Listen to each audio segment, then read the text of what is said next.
I like sports. I could do something in sports. Maybe I could be like an announcer, like a color man. Well, they tend to give those jobs to ex-ball players and people that are, in broadcasting. Well, that's really not fair.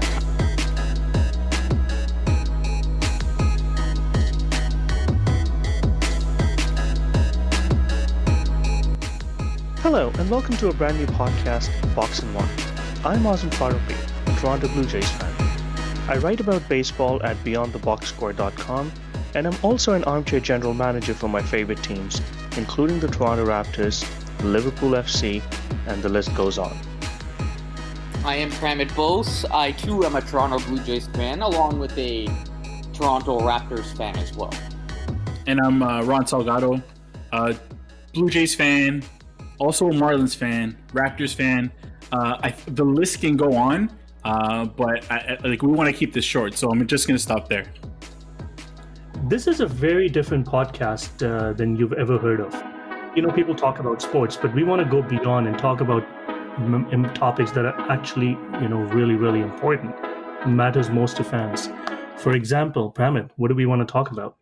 Well, there are many topics in sports that we want to address, the unaddressed topics, the topics that people see. You mean address the unaddressables, right? Yes. Like what the media doesn't bring up, we will bring up. For something as, for example, Dwayne Casey's wardrobe. Mr. Moore's. That is right. The only thing I'm really waiting for is as soon as we get onto the Vince Carter topic, you guys can just cut me out of the episodes until we get to that. I want to talk about Pat Tabler, my all-time favorite baseball player, and the words of wisdom that we hear from him. I'm going to miss him this season. Yes, I mean, when I look at him, and I look at him and I say to myself, that's a ball player. He has the brains and the bronze, and he looks like a ball player. Speaking of baseball, it is now 4-0 Washington. Holy, really?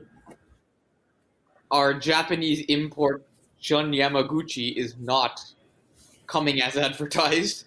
That sucks. How did Pearson look today? Pearson was fantastic. Five strikeouts. Actually, he struck out 4 of his last 5 batters. I think he looked terrific. Yep. I think as the game went on, he looked a little nervous the first inning, but as the game went on, he got better, more comfortable. Yeah, I mean, we hear about his stuff, right? I mean, people write about him. He's a top prospect, but man, his secondary stuff looks pretty good. He's a stud, and we were all up in arms when we lost Edwin Encarnacion, but this was a draft compensation for him. They got the extra first-round pick in 2017 and used that to get Nate Pearson. So I think if he turns into what we expect him to turn into, I think fans will finally forgive Shatner. Well, I mean, it's a better return for Edwin Encarnacion than replacing him with Kendrys Morales, for sure.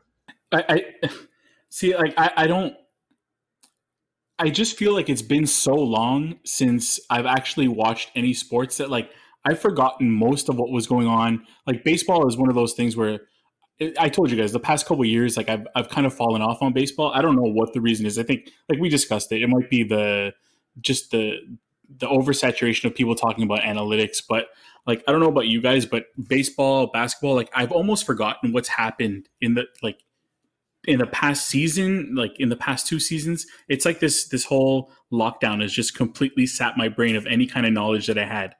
Well, it's becoming a boring game, to be very honest. I mean, we all love baseball, but it's not easy to watch. I mean, you have 3 outcomes, and that's about it, right? Home runs, walks, and strikeouts. There's really nothing else going on these days. Yeah, so, I mean, we'll get into this, I'm sure, in subsequent episodes, but there's a massive pay disparity between players in their first few years of service versus players who've made it to free agency and have gotten their contract. So, I mean, if you're making between $500,000 and $600,000 a year and can produce overall what a player making 10, 15, 20 million can do, owners will logically want to substitute towards those cheaper players. In order to get cheaper, good, high quality, cheap players, you're going to have to tank for a few years, draft highly, and bring those players up.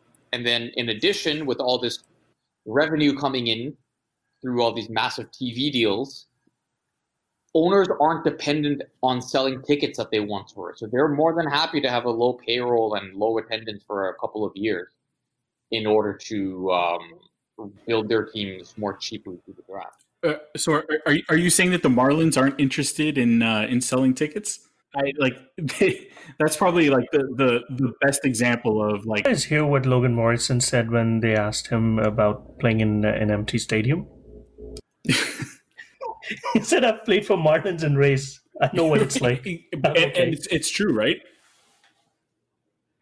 And, I mean, it's not like they need the ticket revenue to pay for that stadium. They got the taxpayers to take care of that. yeah, and then I guess they get the rest of their money from what? What is it? The MLB TV deal, or like is it just revenue sharing? Yep, there's revenue sharing in baseball. I'm sure they do everything they can to get that revenue sharing. Between that, the TV deal, I don't know about their local TV contract through that contract as well, and sponsorship if they have anybody willing to sponsor that team. If any other reputable brands want to put their logos and around an empty stadium, I'm sure they make their money that way as well. Let's move on to our main topic. The Toronto Raptors are back. Yes, in Orlando, where they will be playing in a bubble with 21 other teams, or 22 teams total. They've had three. I use the word scrimmage and air quotation. They're really just preseason games, and they did go 2-1 in those games. It is the NBA, so in NBA, I mean, this is a league that tries to devalue the importance of the regular seasons. So the importance of a preseason game is even less so. So they beat a couple of good teams, and then they lost to a not so good team in the Phoenix Suns. But were they really trying? According to Nick Nurse, he didn't think so. It was just more they weren't locked in. So, but I do believe that they can go far. I believe that they are healthy. They are extremely well coached. Defensively, they're incredible. They adapt to any scheme, anything that gets thrown at them. They know how to shut down stars. So I really believe that they have a chance to go really deep in this tournament. Yeah, and I think like I want to believe that they have a chance to go deep, and like going into the season, I was kind of one of those people that was I was unsure about how things were going to go this year, and I was definitely I thought they were a playoff team, but I was pleasantly surprised that they ended up as high as they did. What they're second right now. Like I never thought that was possible. I think if anybody tells you that they predicted that, I might question that a little bit, but maybe there are those believers. But just going into this, it's just such a strange situation. With such a long layoff. The good thing is that we got some young legs. So I think that'll help us. Going back to what was it, the '98 lockout, where the Knicks kind of did the same thing with like a bunch of young legs, and they made a run into the finals. So I'm hoping for that, but like I honestly don't know what's going to happen because there's so much uncertainty with this. So the first opponent is Lakers, right? What do you guys think of that matchup? It will be an interesting test. Going to be heavily watched with many teams, by many teams in the league. They have a pretty tough schedule as a whole. I'm taking a look. I mean, you have Lakers, Miami, Boston, Milwaukee, Philadelphia, Denver. So they have some pretty good teams to play, and I don't want to read too much into whatever happens this Saturday. I really, just given the language, what you've been hearing from Nick Nurse and players, it's really more about getting ready for the actual playoffs. they have a pretty good hold on the 2 seed, although that's not guaranteed. They are now just getting healthy, getting back into rhythm.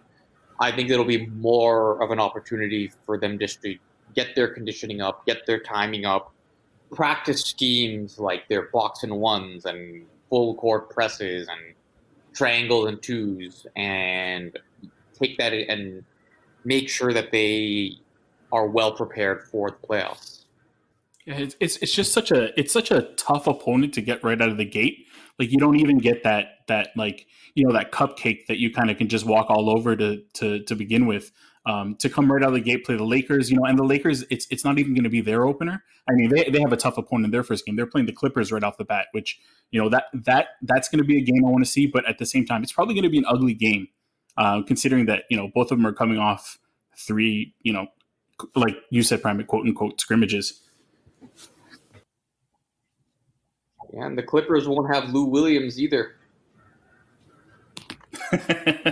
That's a interesting topic for discussion. I don't know if we want to go into that, but have you guys seen what the food looked like at Magic City? No. So there was I think it was an Instagram post. I think it was just a random dude who posted it, but it was like looked like chicken nuggets or chicken fingers with some fries, and like it. Honestly, like I don't think I would leave the bubble, but when I heard that he left for dinner, I didn't believe it. And then I saw the food. I'm like, you know what? Maybe he honestly did leave for dinner because it looked good. Well, you would think they could arrange some quality food. I mean, like, money's not an issue. Don't they have Uber Eats in Atlanta? Yeah, but how much is it going to cost to get that to Orlando? But wasn't he in Atlanta at the time? Oh, so I don't know. See, the thing is, I'm debating whether he actually left for a funeral. I think it was a funeral that he was going to, right? Yep, that's what he said. I mean, I don't know if anybody's questioning that. And sorry, Lou, like I don't want to question whether somebody actually did pass away. That's probably not where I want to go. But I just assumed that it was actually for the food at Magic City. Oh, interesting. So he would leave the bubble, put himself and his teammates at risk, all for chicken wings. Hey, Brad, we do what you going to do for food. Go from Orlando to Atlanta for chicken wings.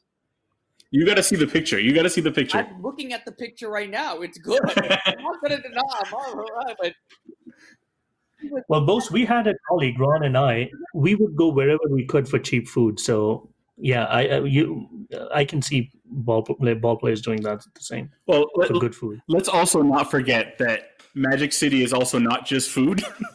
There's more going on there than food. So I mean, that might have had something to do with it. But I just wonder, would this have come out if I think it was who was it? Somebody released the picture accidentally. I'm assuming, but would this have come out if that picture never came out? Probably not. Well, probably not. But it was actually when you say somebody released the picture, it was it was Jack Harlow. That's who it was. Yes, thank you. Yes, yeah. Well, it was a famous person that released that photo. Then he quickly had to take it down once he realized. So yeah, Jack Harlow snitched indirectly. Was it on the snitch line? What was Jack Harlow? He broke the code. I don't know if it's a snitch or a dry snitch or whatever that is, but he snitched. Oh, dry snitch! I forgot about that. Going back to that was going around a lot during the Last Dance. Was it Jordan talking about what was going on in the hotel room? Oh yes, in his rookie year. Yeah. Yep. Yeah, definitely. He exposed. He didn't name names, but I mean, all you have to do is go on Basketball Reference and look up the roster, and there's what was it, a 15-man roster at that time? So take Jordan out of the equation, you can name the other 14. Yeah. So just transitioning back, I guess, to the Raptors. Awesome. Do you put any any weight into what we've seen in these 3 scrimmages, or you think we'll be okay? I think we'll be okay. I think guys are just trying to avoid getting hurt. This is really meaningless for them. It's just probably getting some legs under them at this point. Yeah, and I guess like Nurse was trying out some things. Like there's the what's he calling it? The jumbo lineup, which I think I feel like he ran it last year against the Sixers in the playoffs. I don't know if I'm remembering that correctly, but You are. Probably have. They were getting Siakam was control handling of the ball, right? boards, and then he decided to go. He was trying to avoid going with it because like that would force Serge to play more at the 4, where he had his issues the year before, but they were getting killed on the glass, and they had to run it. yeah, and I'm not sold on it. I know it hasn't looked great. It did help him. Like it has its. I think the important thing to remember is it has its time and its place, and I think Nick Nurse is smart enough to know when to use it. And I think he's said that just about his defensive sets too. Like he's got a lot of. How did he put it? He's got a lot of Schemes. Too many. Yeah, schemes. they have too many. Too many schemes. That was it. Yeah. Yep. Yeah, I think. I think they'll use it. They can do. I mean, they're so flexible. I mean, I was at a game earlier this year where I think they started OG at the 2. They went. I think one of the either Kyle or Fred were hurt. Look, I think Fred was hurt. Kyle was playing, so they wanted to try a big lineup. So they put Pascal at the 3, OG at the 2, and they started Serge and Gasol together. So it was against the Wizards, and the Wizards really aren't a good team right now. But I think that where the Raptors failed in the playoffs at times under Casey was that they never really experimented with things throughout the season. So teams could see what they're going to do, prepare for it, expose them, and then when you had to adapt and change the lineup, they were running lineups that they never ran before at all, which made things even more difficult. So by doing all these awkward, funky, strange lineups in the regular season or scrimmages, it prepares them for whatever comes their way in the playoffs. Yeah. So let me ask you this, guys. So we're big. We feel that they can go deep. What is it that you guys think that may stop them from doing so? Like, what are some of your concerns? Like if I just look back at what Miami did to them earlier this season, like I know it's one game and it's really different when you have a 7-game series and you're scheming for one team. But Miami, when they zoned them, and I know Miami is probably like one of the other teams that plays the most zone in the league. But when Miami zoned them, like we got good shots, and we just didn't hit them. But the fact is, we didn't hit them, and I'm just worried that you go cold. That's the thing, right? You live by the 3, you die by the 3, and I know that's a lot of teams in the league right now. But it's just scary to think that like seeing Miami schemes. I think that's one of the teams that I'm most worried about shutting us down, and it's just going cold. Yeah, Miami has given them some trouble this year, although I don't think they ever really played Miami with a full, healthy roster.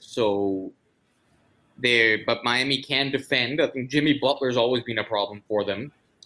Bam Adebayo down low will be a problem for them. I mean, he's younger, more athletic and explosive than what Serge and Gasol can do down there. So that will definitely be a challenge. And they too are very well coached. Eric Spoelstra is an elite coach. I think people forget that he's kind of been, since LeBron left, Miami really hasn't been that relevant. So people have forgotten how good a coach he really is. Another team that will stand in their way, or a player that will stand in their way, is Giannis.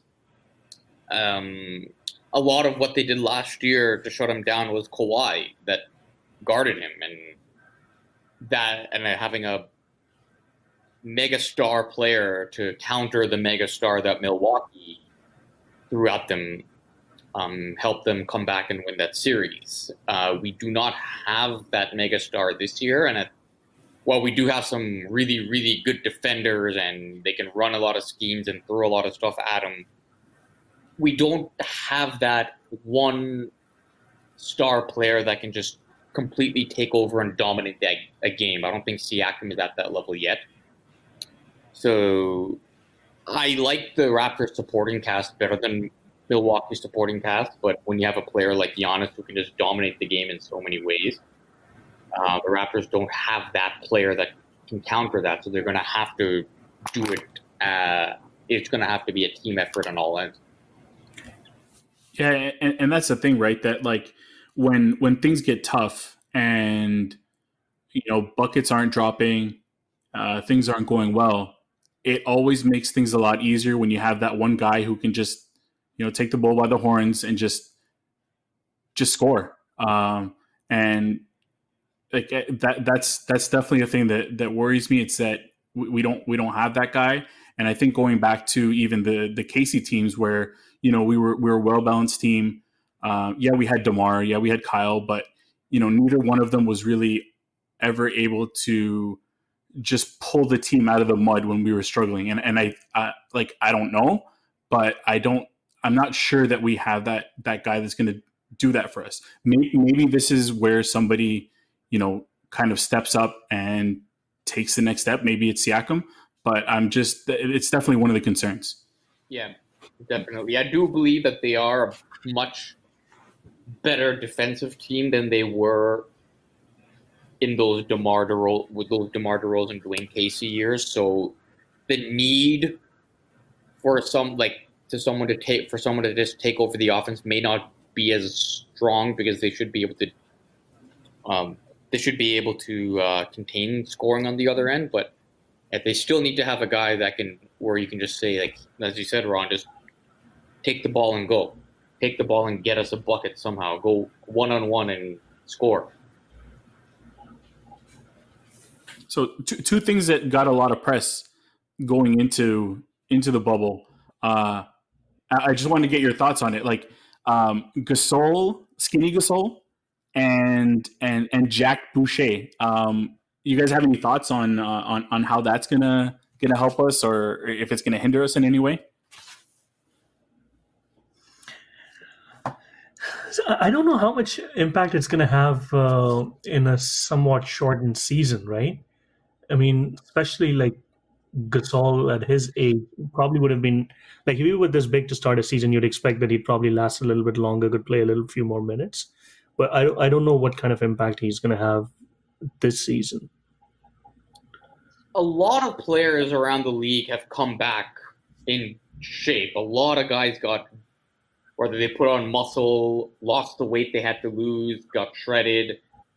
So I believe that it's all going to balance out through. It's going to balance out throughout the league. I think a lot of players use that time to get their bodies in order, who may have were unable to do so due to injury or whatever reason. So good to see that they didn't just sit around during the quarantine and during. Unlike Vlad Jr. Like who? Unlike who? Vlad Jr. Man, yeah, let's not get started there. But I really believe that it's all going to, the fitness and the conditioning is all going to balance. I mean, look around the league. Jason Tatum came back in really good shape. You see Rondo with the Lakers. He just got jacked and shredded as well. So it's not unique to them. It's not unique to the Raptors. A lot of players took advantage of that time off. Just going back to what you guys said, is Vlad Jr. significantly, and for those of you listening who aren't sure who we're talking about, Vladimir Guerrero Jr. from the Blue Jays, is he significantly bigger than he was before? He looks the same to me. Oh yeah. He looks much, much bigger. Apparently he came to spring training in shape, if I remember correctly, but he lost it all. Oh man, like he looks big. Yeah, so he did last off season a lot of like he was posting Instagram photos of his workouts, and he did lose weight, look more muscular when he came to spring training, and then the training camp got shut down, and I don't know. I mean, I don't know what kind of accommodations he had or where he was staying during that time off, but he looks like he did last year rather than what he looked like in March. And it's not like he came to. I think he looks worse. At that point, I mean, what was he? 250, 240, Yeah, I think so, something like that. At that point, when you're like, well, what 10 pounds you were there at that point, right? Yeah. So I mean, I don't know. I mean, I don't know. Is it just his body? I mean, his dad was never like that.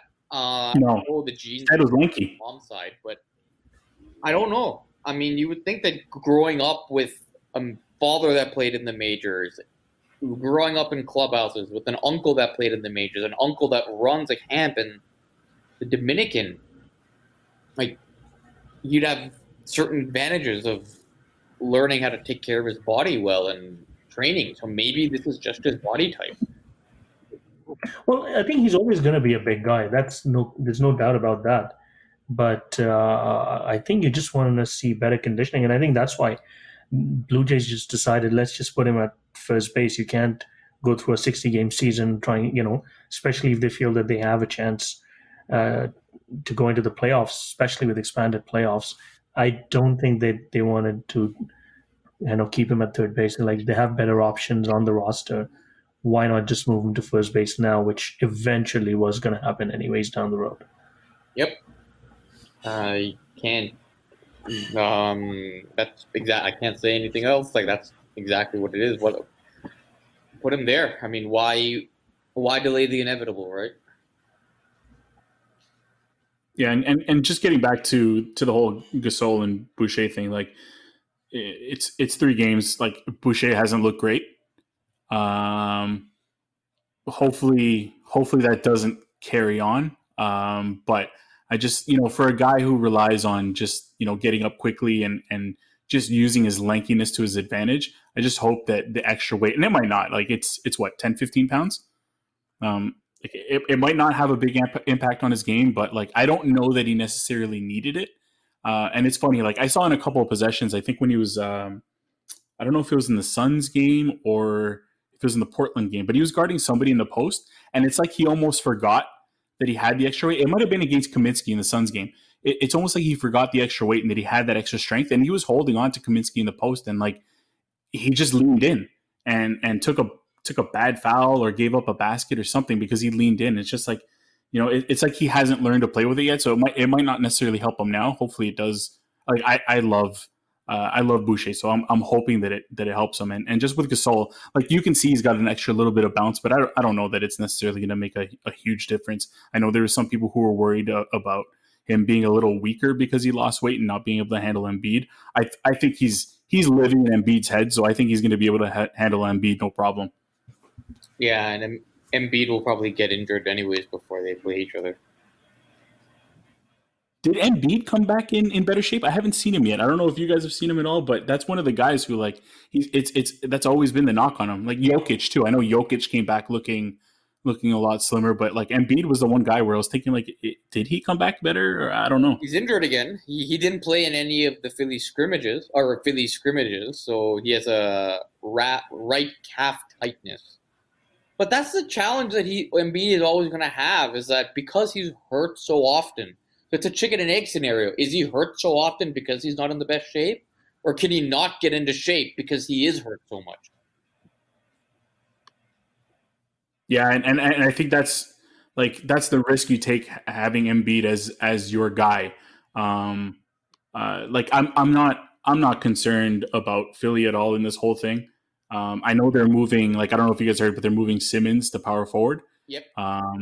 Taking the ball out of his hands. And I was watching it was an old interview with Jimmy Butler, where Jimmy Butler was it was on Reddick's podcast, on JJ Reddick's podcast, and he was saying how that was one of the things that Jimmy wanted when he was there, was that he wanted the ball in his hands and was suggesting maybe we take the ball out of Simmons' hands sometimes and give it to me, and they just weren't. The Sixers just weren't willing to do it, and I think that's ultimately why he left. Like they didn't have enough trust in him. But I don't know that Philly scares me in any way. I think it's definitely going to be the Bucks, and obviously Boston and I think Miami to a certain extent too that I'm going to be looking at.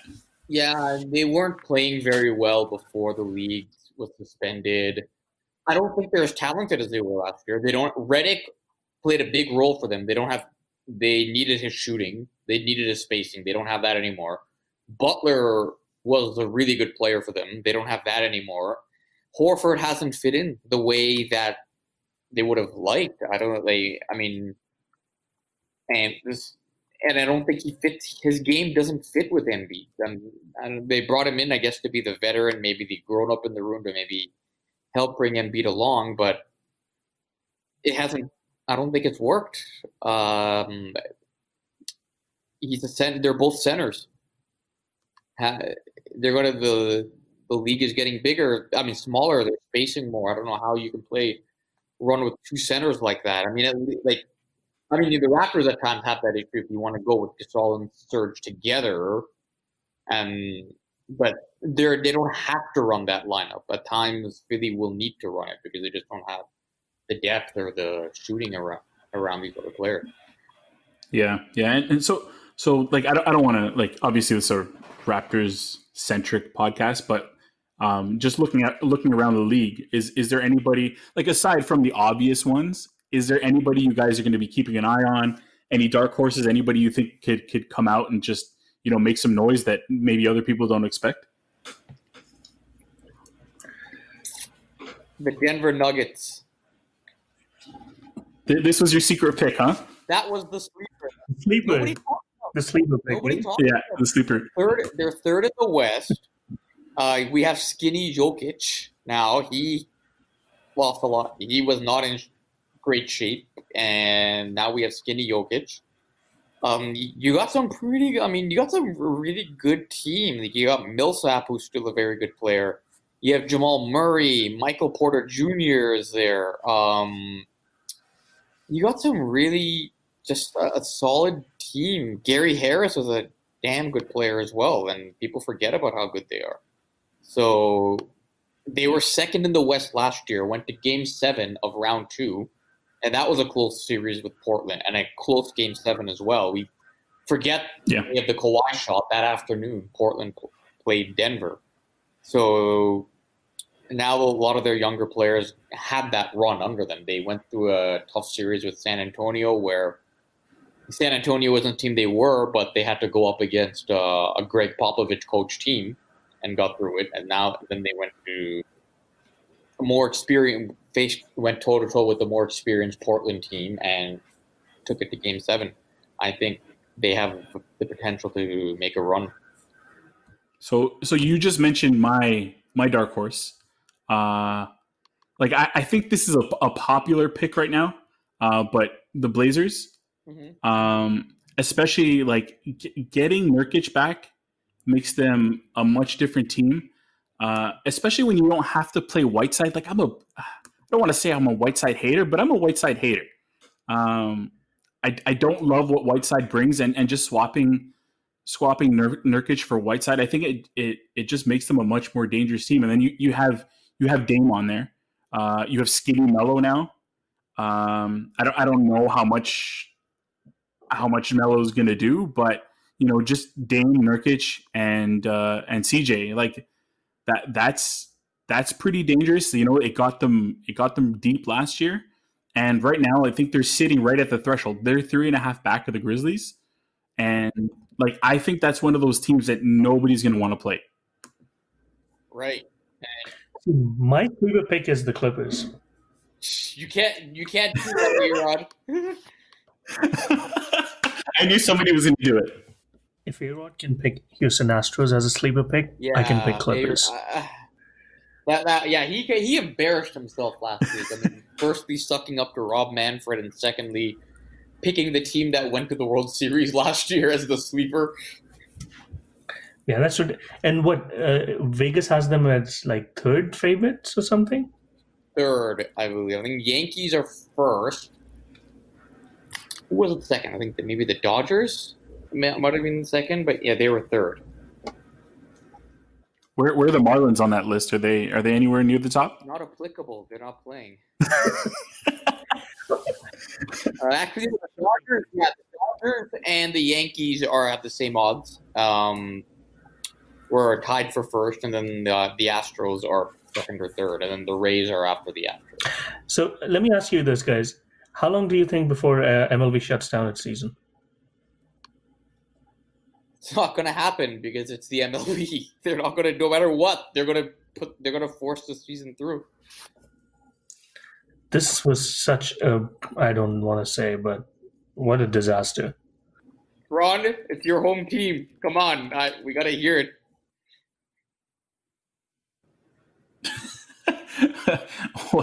How many games? I think they'll probably win more games not playing than they would have if they had actually been participating in the season right now. Man, like it's sometimes it's embarrassing to call myself a Marlins fan. I don't know why I still have that connection. I think I'm still holding on to those two World Series, and I'm just remembering the days of like the glory days of Gary Sheffield. How did you feel when they blew up the team the first time? I was so like, how young would I was young, so like I didn't really understand what was going on, and like even when they got all the stars to begin, like when they built that team to begin with, like I didn't understand how they did it. I didn't understand why they blew it up. Like I was definitely disappointed. But the fact that they won a second World Series after that, though, was just like with those young arms that they had. Like I was excited. Dontrell Willis, the D train. Yeah, he fell off a cliff afterwards too. Where did he go? Detroit and just. Yeah, he went to Detroit, so he started to decline quite a bit, and then Detroit wanted Miguel Cabrera, and part of the deal was you take Dontrell Willis as well. It worked out for Detroit. Oh yeah, that's right. Yeah. Like that was another, like, getting rid of Miguel was heartbreaking too. But by that time, like I feel like I still was watching the Marlins. Like not watching because I think it was a lot harder to watch the Marlins back in those days because like just without the internet and stuff. And I don't think there was anything like an MLB package without paying through the nose for it. But I think by that time I'd mostly moved over to the Jays. Like I was at one point a pretty big Jays hater. I was the kid during the back-to-back World Series at school wearing, I don't know if it was a Yankees hat, or even though I hated the Yankees, but I was wearing either a Yankees hat or an Orioles hat one time, and then a National League umpires hat to school on Blue Jay Day. Wow. Oh, you guys remember when Elaine wore that Orioles hat to the Yankees game? Great episode. Because that's totally what I would do. Football game. So have you guys? Are there any games that you guys are going to be looking out for, like on the calendar? Any teams that you really want to watch, like aside from your dark horses? Basketball in Yeah. Sorry, yeah. teams that we normally watch, the good teams. I'd like to see how somebody like Dallas with Luka Doncic going to his first playoff run. I'd like to see how they do. Your dark horse Blazers. I'd like to see them. See how they do with a healthy roster. Maybe even the Rockets. I want to see how this super small ball lineup works in a playoff series. Yeah, and I don't know how long that works for, but I love the fact that they're trying it. Yeah, I'm not a Rockets fan. I do think that they come across as very whiny at times. Last year, they said we would have gone to the finals had Chris Paul not gotten hurt, or 2 years ago. And then last season, Kevin Durant gets hurt. They couldn't win the series. And then they released some report where their analytics team released a report of all the bad calls that the referees made, which cost them going to the finals in 2018. They come across as extremely whiny and way too data driven. However, I think it makes sense for them to do it because I don't know, Capella just wasn't working, especially with Westbrook. because Westbrook is a guy that needs to drive to the basket all the time, and Capello is getting in his way. So if you're not going to if you don't have a center that's going to fit that system, just get rid of the center altogether. I mean, keeping him on the roster wouldn't have helped. So you might as well just get rid of him, give Westbrook those lanes, and just see what happens. They have nothing to lose. So do you hate them more or less with Westbrook in place of Chris Paul? I have this weird love-hate relationship with Westbrook because as a fan, I love watching him play. I love the energy. I love, this guy doesn't do load management. He doesn't take it easy like many other players in a game in the middle of February on a Wednesday night against a nothing team. He still brings it. And I think as a fan, that's very much appreciated. But watching the way he's fallen on his face a few times in the playoffs since Kevin Durant left, bad decisions, the way he behaves with the media when they ask very reasonable questions, and he just is very rude with them and not very doesn't behave professionally. I don't like that side of it because he's his own worst enemy. But do I hate them more or less? Probably a little less, just because they're not as predictable a team. I mean, they do. I mean, you'll get to see a little bit more.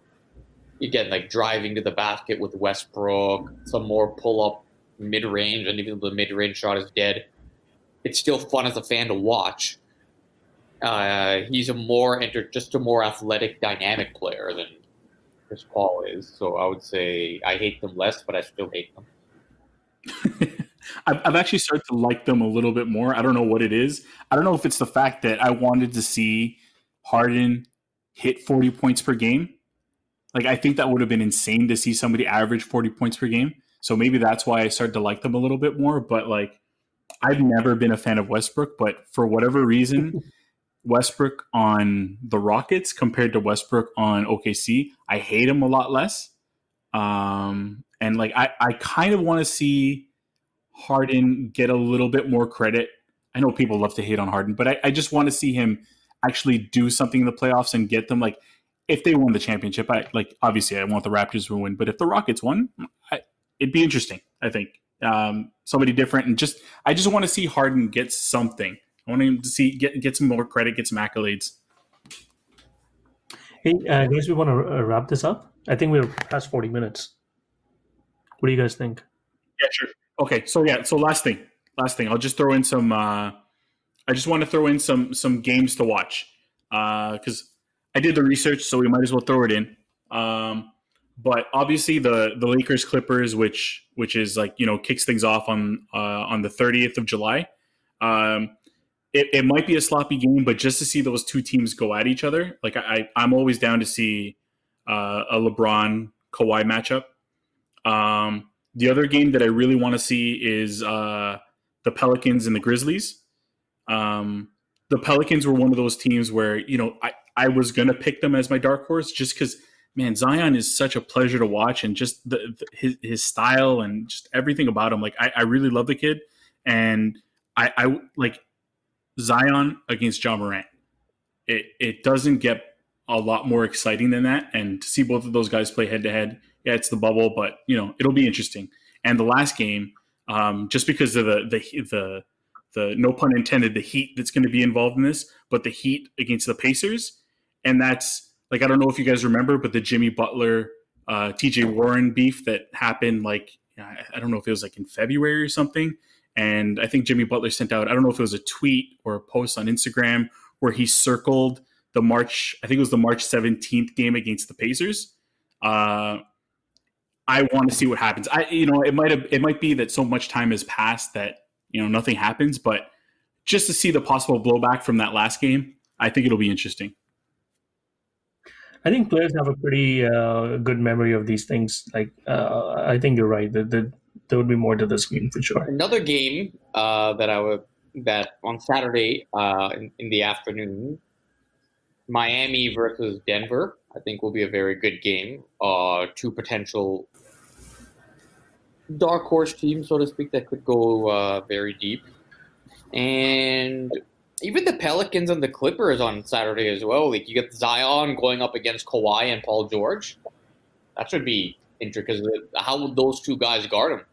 Those are the elite defenders on that team. So along with Patrick Beverly, so that would be very interesting as well, seeing how Zion goes up against a team of elite guys like that. Yeah, and I think the good thing about this format is that you get rid of the lesser teams that may not be as interesting, and you just have more for the most part. Like I don't think the Wizards really have any business being there, but for the most part, you're getting good matchup after good matchup.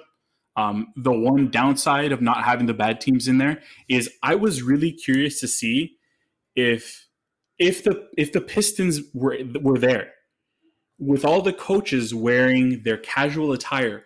Do you guys think that Dwayne Casey would have pulled out the big suits? Oh yeah, he loves it.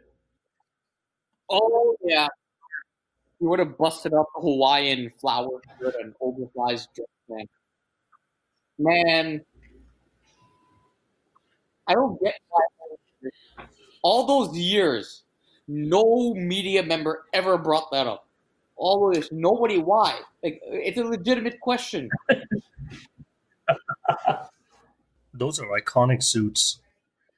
I am telling you, once he retires from coaching, Raptors should hang one of his suits up the rafter. Oh man. Nobody wanted to suit shame him. You don't want to suit shame the guy. Yeah. Well, I wonder if Sai Ujiri, who is a extremely well dressed executive, ever told him Coach, come on, man, we're representing an organization here, taper up.